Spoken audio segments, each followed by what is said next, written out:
Ja, komm schon. Lass mich rüber. Yay. Okay, was gibt's hier? Gibt's überhaupt irgendwas Spannendes? Habe ich das jetzt umsonst gemacht? Ah ja, hier gibt's nochmal ein Rätsel.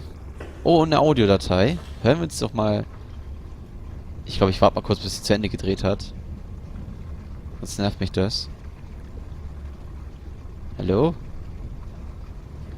Dreh dich, dreh dich. Gleich müsst es geschafft haben. Hast du's? Hast du's? Okay, endlich. Stille. Schön. Hören wir uns mal die Audiolog an. A poet once said, "The whole universe is in a glass of wine." We will probably never know in what sense he meant that, for poets do not write to be understood. But it is true that if we look at a glass of wine closely enough, we see the entire universe. There are the things of physics, the twisting liquid which evaporates depending on the wind and weather, the reflections in the glass, and our imagination adds the atoms.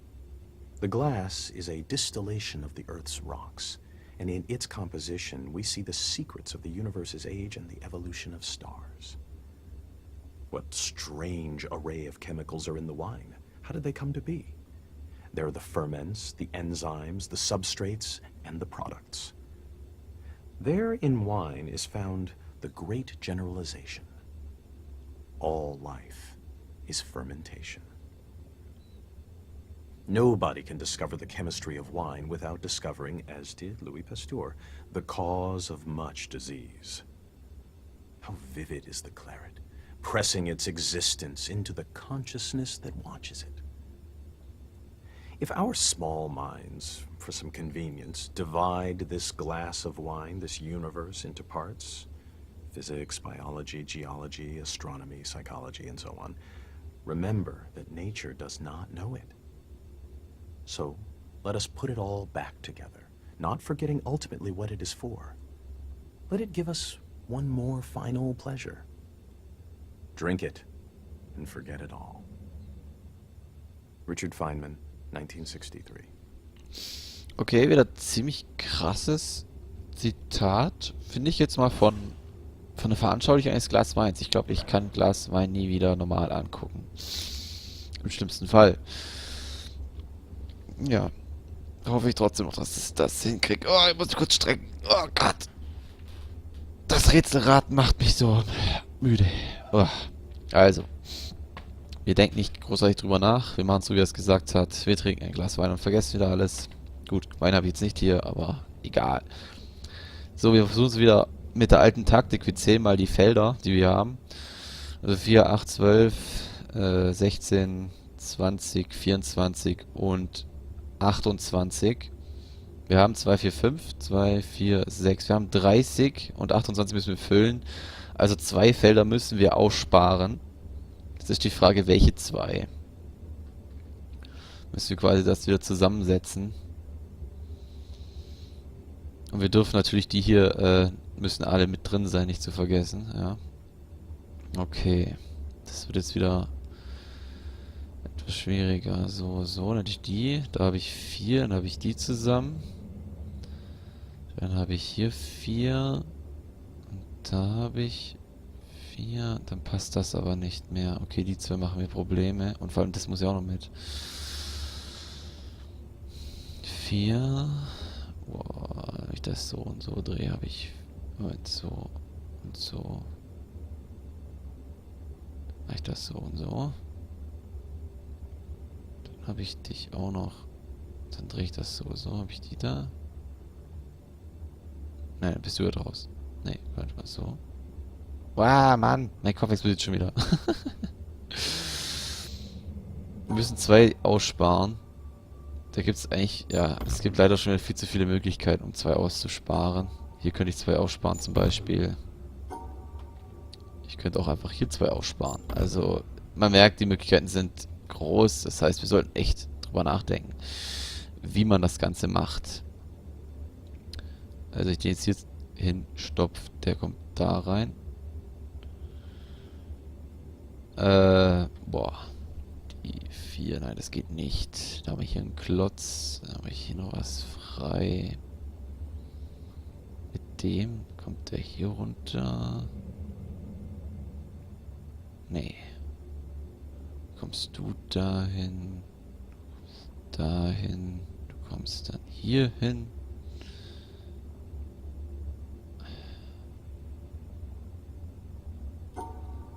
Ich glaube, das habe ich ja gerade eben gemacht, gell? Das ist natürlich zu einfach. Das wäre zu einfach. Hier welche? Die 4 machen wir dahin. Da kommt der Block.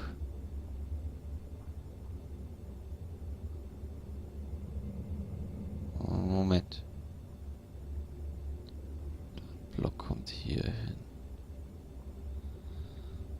Da. Aber die 2 machen mich fertig, die sind scheiße.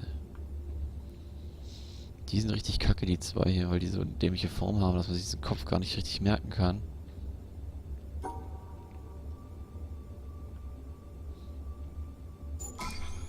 Ah ja, okay. Gut, das war jetzt so ein bisschen geraten, muss ich echt zugeben. Ich habe mir gedacht, wenn ich das da hier so um 90 Grad drehe, dann habe ich es hier drinne. Und habe ich gemerkt, okay, dann habe ich den raus und probiere es gerade mit dem auch noch. Und ja, hat funktioniert. Schon mal gut. Ich weiß nicht genau, was es jetzt gebracht hat.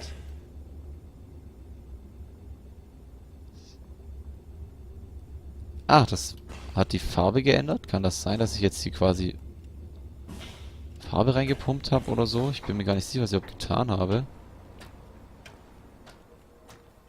Ich bin mir nicht sicher. Ja, das ist jetzt nicht mehr rot. Das hat gerade die Farbe geändert. Okay, was jetzt das für einen genauen Sinn hat, weiß ich nicht. Lassen wir uns mal überraschen. Das heißt dann wieder du so und du so.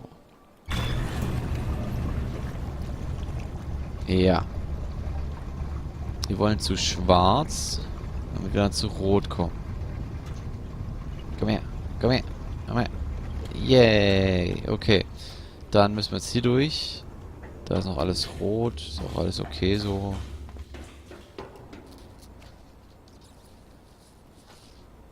Ja.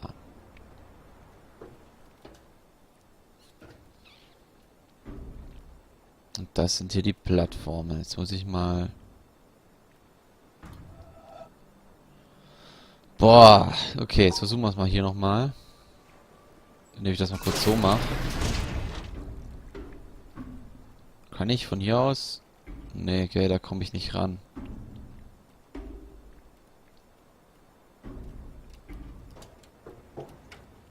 Ich komme von hier aus gar nicht ran. Weder an das noch das andere. Das ist echt schade. Wie mache ich denn das? Das noch... Das geht überhaupt nicht. Das ist echt... doof irgendwie. Ja, bekomme ich die 2 runter. Ups. Wir machen es einfach mal.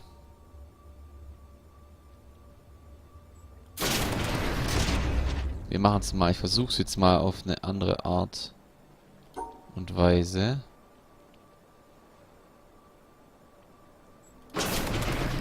Ich glaube, so kriege ich das sogar hin, wenn ich das jetzt richtig sehe. Es sieht sehr gut aus. Ah ja, wir kommen weiter. Und das haben wir jetzt auch gleich geschafft. Sehr gut. Yay! Ich bin gar nicht so doof, wie ich manchmal denke. Geht doch. Geht doch, geht doch. Wir kommen weiter. Wir kommen immer weiter im Spiel. Und wir haben den dritten Laserstrahl aktiviert. Woo! Laserstrahl-Power! Laserstrahl-Power aktiviert. Initialisiere Geschütz. Zielausrichtung eingeleitet.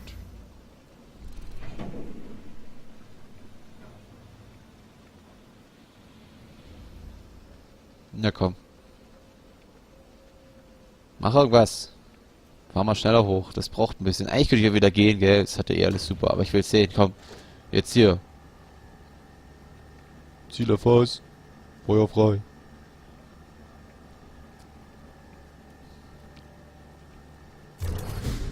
Woo! Also der wechselt mal nicht die Farbe, aber der da schon. Bei dem stimmt noch irgendwas nicht. Der wechselt nicht die Farbe, der ist alles gut. Okay, das war wahrscheinlich eins der einfachen Rätsel hier irgendwie. Auf jeden Fall, wir haben es geschafft. Yes! Wir haben es geschafft. Jetzt muss ich nur wieder zurück.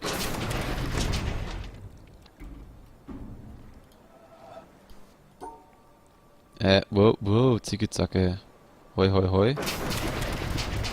So. Und ich bin wieder raus. Das heißt, wir können jetzt diesen einen anderen Geheimweg lang gehen. Yay. Yay. Yay. Wir können also da hinten mal langlaufen. Und gucken und looken und schauen und staunen. Was geht ab? Was geht ab? Was geht ab? Was geht ab? Was geht ab? Was geht ab? Na, na, na, na, na, na, na, na, na, na. Oh cool, da gibt's wieder die nächste Box. Und darum geht's. Lol, was? So ein Rohr, wo lauterweise gelbe Farbe ausspuckt. Ich glaube, hier kommen wir ganz nach oben, so auf den Turm. Wir laufen mal hier hoch. Oh, gibt's wieder ein Schattenspiel? Ne, ich bin auf dem Kopf einer Person, die wohl gern den Himmel in vorstreckt. Oh, ist die Aussicht. Oh, das ist unser Boot. Wir können übrigens noch Boot fahren. Können wir mal später nach da hinten irgendwo lang fahren, zu den Bäumen. Oh, das sieht cool aus, Mann. Das sieht so verdammt cool aus. Oh, ist das cool. Guckt euch das mal an. Ach, ist das cool. Ist das cool. Das ist so cool. So mega cool. Das ist so schön. It looks so beautiful. Oh, ja genau. Wir kommen hier ganz nach oben. Schauen wir uns kurz mal hier um. Oder uns mal... Oh, okay, jetzt wird es schon kalt. Oh, kalt wird's hier. Oh, hier liegt Schnee. Oh, ekelhaft. Ah, okay, interessant. Hat gerade ein Bild gemacht. Der hat dagegen gehauen. Ah, da haben wir auch 3 geöffnet. Ja, 3 haben wir offen. Wir müssen noch 2, 4, noch 4 weitere Dinger lösen. Und jetzt zieht er irgendwie gerade am Kabel. Kann es sein, dass die alle zu Stein wurden?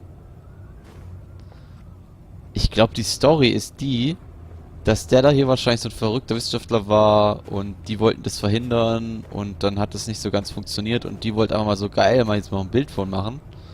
Oh, wieder was zu hören. Hören wir uns mal rein. Up there, you go around every hour and a half, time after time after time. You wake up usually in the mornings, and just the way that the track of your orbits go, you wake up over the Mideast, over North Africa. As you eat breakfast, you look out the window as you're going past, and there's the Mediterranean area, and Greece, and Rome, and North Africa, and the Sinai, the whole area. And you realize that in one glance, that what you're seeing is what was the whole history of man for years, the cradle of civilization. And you go around down across North Africa and out over the Indian Ocean and look up at that great subcontinent of India pointed down toward you as you go past it. And sail on off to the side, Burma, Southeast Asia, out over the Philippines, and up across that monstrous Pacific Ocean. Vast body of water. You've never realized how big that is before. And you finally come up across the coast of California and look for those friendly things. Los Angeles and Phoenix and on across El Paso. And there's Houston. There's home. And you look, and sure enough, there's the Astrodome. And you identify with that, you know? It's an attachment. And down across New Orleans, and then looking down to the south, and there's the whole peninsula of Florida laid out. And all the hundreds of hours you spent flying across that route, down in the atmosphere, all that is friendly again. And you go out across the Atlantic Ocean and back across Africa. And you do it again and again and again. And that identity, that you identify with Houston, and then you identify with Los Angeles, and Phoenix, and New Orleans, and everything. And the next thing you recognize in yourself is you're identifying with North Africa. You look forward to that. You anticipate it. And there it is. That whole process begins to shift of what it is you identify with. When you go around it in an hour and a half, you begin to recognize that your identity is with that whole thing. And that makes a change. You look down there, and you can't imagine how many borders and boundaries you crossed again and again and again. And you don't even see them. At that wake-up scene, the Mid-East, you know there are hundreds of people killing each other over some imaginary line that you can't see. From where you see it, the thing is a whole, and it's so beautiful. And you wish you could take one from each side in hand and say, look at it from this perspective. Look at that. What's important? And so a little later on, your friend, again those same neighbors, another astronaut, the person next to you goes out to the moon. And now he looks back and sees the Earth not as something big where he can see the beautiful details, but he sees the Earth as a small thing out there. And now that contrast between that bright blue and white Christmas tree ornament and that black sky, that infinite universe, really comes through. The size of it, the significance of it, it becomes both things. It becomes so small and so fragile, and such a precious little spot in that universe that you can block it out with your thumb. And you realize that on that small spot, that little blue and white thing is everything that means anything to you. All of history and music and poetry and art and war and death and birth and love, tears, joy, games, all of it is on that little spot out there that you can cover with your thumb. And you realize that that perspective, that you've changed, that there's something new there. That relationship is no longer what it was. And then you look back on the time when you were outside on that EVA and those few moments that you had the time because the camera malfunctioned, that you had the time to think about what was happening. And you recall staring out there at the spectacle that went before your eyes. Because now, you're no longer inside something with a window looking out at a picture. But now you're out there, and what you've got around your head is a goldfish bowl, and there are no limits here. There are no frames. There are no boundaries. You're really out there, over it, floating, going 25,000 miles per hour, ripping through space, a vacuum, and there's not a sound. There's a silence, the depth of which you've never experienced before. And that silence contrasts so markedly with the scenery and the speed with which you know you're going. That contrast, the mix of those two things, really comes through. And you think about what you're experiencing and why. Do you deserve this? This fantastic experience? Have you earned this in some way? Are you separated out to be touched by God to have some special experience here that other men cannot have? You know the answer to that is no. There's nothing that you've done that deserves that earned that. It's not a special thing for you. You know very well at that moment, and it comes through to you so powerfully that you're the sensing element for man. You look down and see the surface of that globe that you've lived on all this time, and you know all those people down there. They are like you. They are you. And somehow you represent them when you are up there. A sensing element, that point out on the end, and that's a humbling feeling. It's a feeling that says you have a responsibility. It's not for yourself. The eye that doesn't see does not do justice to the body. That's why it's there. That's why you're out there. And somehow you recognize that you're a piece of this total life. You're out on that forefront and you have to bring that back somehow. And that becomes a rather special responsibility. It tells you something about your relationship with this thing we call life. And when you come back, there's a difference in that world now. There's a difference in that relationship between you and that planet, and you and all those other forms of life on that planet, because you've had that kind of experience. It's a difference, and it's so precious. And all through this, I've used the word you because it's not me. It's not Dave Scott. It's not Dick Gordon, Pete Conrad, John Glenn. It's you. It's us. It's we. It's life. It's had that experience. And it's not just my problem to integrate. It's not my challenge to integrate, my joy to integrate. It's yours. It's everybody's. Russell Schweikart, 1975. Wow, okay. Was für ein langer Text. Abgefahren. Das hat mich jetzt gerade echt ein bisschen beansprucht, das echt zu verfolgen. Wow, da hat wohl dieser Russell versucht, das Leben und deren Form und überhaupt in Text zu fassen, in Worte. Abgefahren. Ich glaube, die Biotope hier auf dem Planeten, was heißt, die Planeten auf dieser Insel sollen auch so quasi das Leben ein bisschen darstellen, was für verschiedene Bereiche des Lebens es einfach gibt. Es ist eigentlich ein ziemlich tiefsinniges Spiel, mir scheint ziemlich tiefgründig, und durch die Rätsel macht man sich quasi so einen Fakt daraus, dass das nur ein gewisses Publikum an Menschen liest, hört und versteht und begreift, was es eigentlich hier im Leben geht. Jetzt sehe ich auch gerade, hier sind noch mehr Leute. Der klettert da hoch, der wollte wohl da oben was kaputt machen. Der ist völlig im Arsch. Was hat denn der da?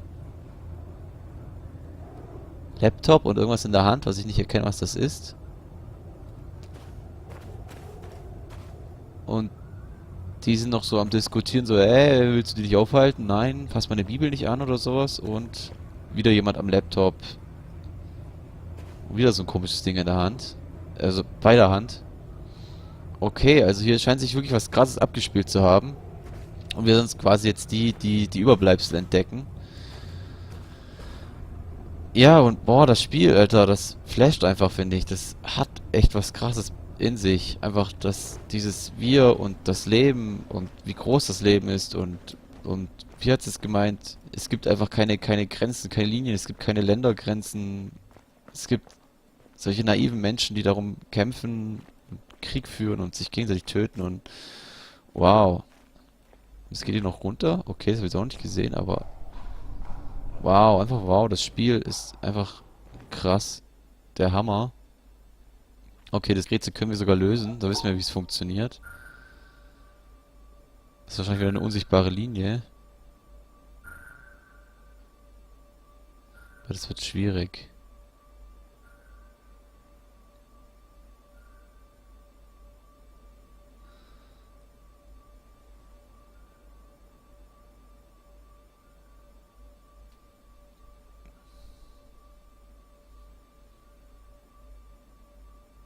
Okay, das wird jetzt echt ein bisschen schwierig. Moment. Wow. Nein, so geht das nicht.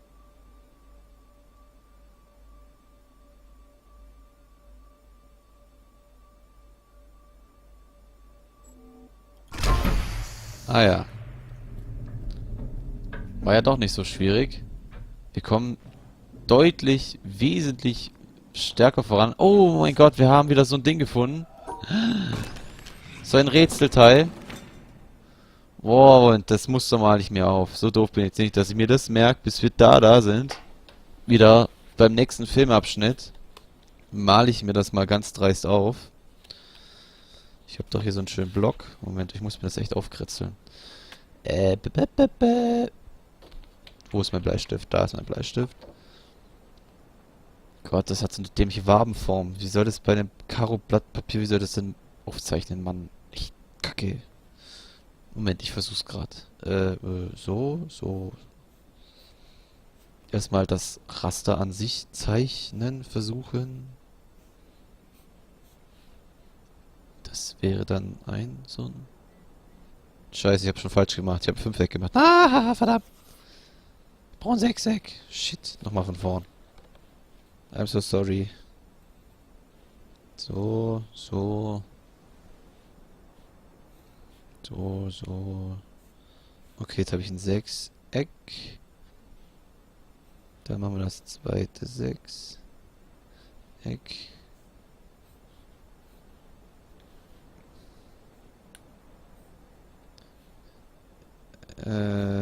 So.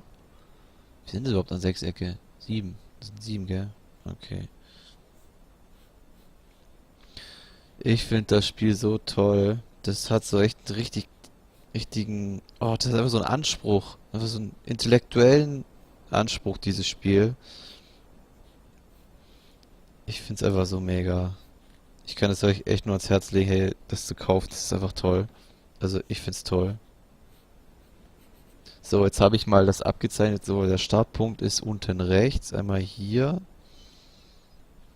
Dann geht der hier so lang. So. Da oben um das eine drumherum. Dann das linke nochmal komplett fast drumherum. Und dann ist hier so der Boppel. Okay. Okay, ich habe das jetzt mal aufgezeichnet. Das heißt, wenn wir das nächste Mal wieder in diesem Raum sind, unter der Mühle, können wir uns das Video reinziehen. Wir sammeln die jetzt einfach mal. Ich würde jetzt einfach mal wieder runtergehen und in die andere Richtung dann laufen. Oh, ich habe echt Bock in diesem Spiel einfach jedes verdammte Rätsel freizuschalten, hey. Ohne Spaß. Also, ich bin auch so immer der Junge, der so krass Sudoku suchtet und so. Also, wenn mir echt mal langweilig ist, dann habe ich so Sudoku mal bei mir, immer welche Hefte oder eine App auf dem Handy und dann mache ich das auch voll mega gern. Und hier will ich einfach auch, ich will das alles hier komplett haben. Ich muss dieses Spiel zu Ende spielen. Okay, hier müssen wir runter. Da wäre ein Boot-Anlegestelle. Wir können auch wir sind eh gleich da. Wir müssen nicht mal mit dem Boot fahren, sehe ich gerade. Wir sind eh gleich da. Wie mir scheint, kommen wir einfach relativ gut runter.